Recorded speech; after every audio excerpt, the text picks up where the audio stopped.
Moi, je m'appelle Peter. Nous, on a grandi sur le voyage. Et je vais vous expliquer une expérience qui m'est arrivée donc l'été qui est passé. On est parti en tournée d'évangélisation avec des caravanes. Vous savez, les groupes qui partent l'été, on voit souvent.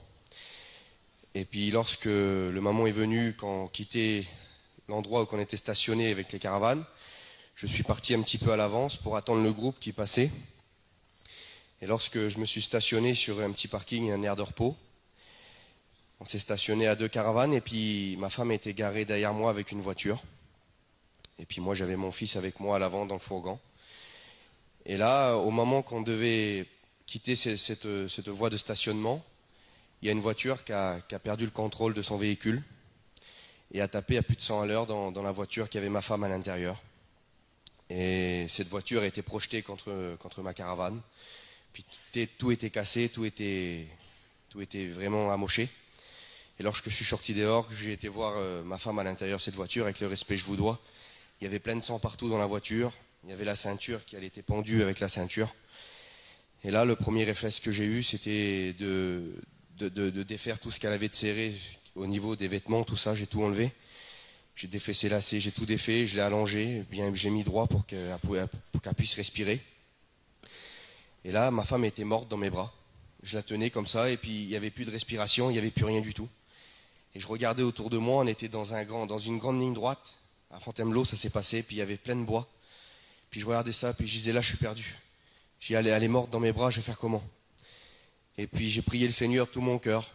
Et puis on a attendu plus d'une demi-heure, comme ça, le temps que le secours arrive. Et lorsque les secours ont arrivé, ils avaient arrivé, c'est moi qui avais elle avait l'avant-bras péroné, c'est moi qui ai remis en place. J'étais vraiment pris de panique. Et puis là, au bout d'une demi-heure, les pompiers, ils ont arrivé et ils ont découpé la voiture. Et lorsqu'ils ont découpé la voiture, ils ont mis 3 quarts d'heure. Ils ont découpé la voiture, ils ont sorti ma femme de la voiture. Et là, elle avait de nombreuses fractures. Elle avait un traumatisme crânien avec un saignement intérieur. Elle avait des côtes de cassées, elle avait le bassin cassé en 2 morceaux. Elle avait l'avant-bras cassé. Et le peu de temps qu'on perdait là, le médecin m'a dit, le temps qu'on perd ici, c'est du temps qu'on va perdre pour elle. Et puis peut-être que votre femme, monsieur, ce sera un légume. Ou peut-être qu'elle va mourir. Et puis là, je vous dis franc, l'ennemi avait mis un grand doute dans ma vie. Parce que là, le temps qu'on perdait, il y avait des serviteurs qui arrivaient. Et puis moi, je voulais faire prier pour elle avant qu'elle puisse partir à l'hôpital. Et ça jouait sur les secondes. Et puis moi, je dis, je veux faire prier pour elle, on est chrétien. Et puis les serviteurs sont arrivés, ils ont prié pour elle. Et lorsqu'on est monté dans ce véhicule, moi, je n'avais pas le droit de monter avec elle parce qu'elle était trop amochée, parce qu'il fallait qu'il fasse les premiers soins. Je suivais derrière avec une voiture et lorsqu'on suivait l'ambulance, je vous dis franc, je voyais les médecins qui bougeaient, qui faisaient des soins. Je disais là, le temps qu'on arrive, il y avait 70 km. Je dis là, ma femme va mourir. Et je me voyais seul. Et puis là, j'ai fait une prière à Dieu. Je me suis adressé à Dieu, comme je vais vous dire cet après-midi. J'ai dit, Seigneur, si tu veux la prendre, prends-la. Je ne me rebellerai pas contre toi. Je ne te dirai pas, Seigneur, j'ai 24 ans, j'ai un petit bébé. Qu'est-ce qui m'arrive, Seigneur? C'est ça d'être chrétien? Non, Seigneur, pas ça. Si tu veux la prendre, prends-la, je sais où qu'elle va passer l'éternité. Mais je te promets une chose, Seigneur. Si tu me la laisses encore un peu, ben je te promets que je travaillerai davantage pour toi. Et c'était ma prière à moi, ça. Et puis dans mon cœur, il y avait une voix qui me disait, là où il y a la mort, moi je mets la vie. Là où il y a la mort, moi je mets la vie. Et moi je ne comprenais pas cette voix avec la prise de panique, je vous dis honnêtement. Quand je suis arrivé à l'hôpital, que j'ai vu ma femme dans l'état qu'elle était, je lui ai demandé si ça allait. Elle m'a répondu, oui, ça va. Déjà, je savais que le Seigneur avait intervenu. Et lorsqu'ils l'ont transféré pour passer à l'opération, il y a les médecins qui sont revenus. Et comme ils sont revenus, là je me suis dit, c'est la fin. Lorsque les médecins reviennent, on sait toujours que c'est soit pour une bonne nouvelle, soit une mauvaise nouvelle.